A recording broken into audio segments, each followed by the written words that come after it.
Samuel 29. Nagtigom ang kasundaluhang Filistihanon didto sa Afek, ug nagkampo usab ang mga Israelita didto sa tubod dapit sa Jezreel.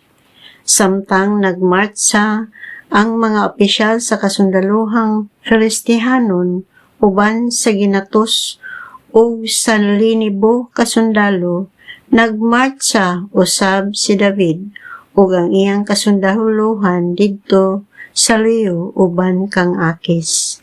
Unya, miingon ang mga opisyal nga Filistihanon, unsa may gibuhat niining mga Hebreo dinhi?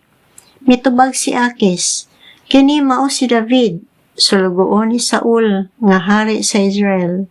Dugay na siyang mitipon kanako ug sukad sa iyang pagtipon kanako, wala gayud siya magbuhat og daotan.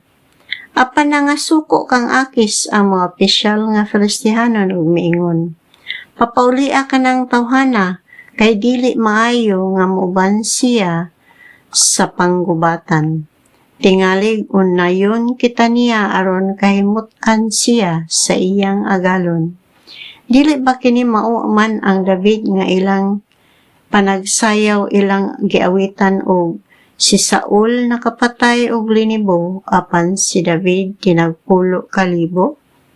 Unya, gitawag ni Akis si David og giingnan, saksi ang buhing Dios sa Israel nga nagmatinud-anon ka kanako og alang kanako maayo unta nga muuban ka sa panggubatan kay sukad nga mitipon ka kanako wala kay daotang nahimo.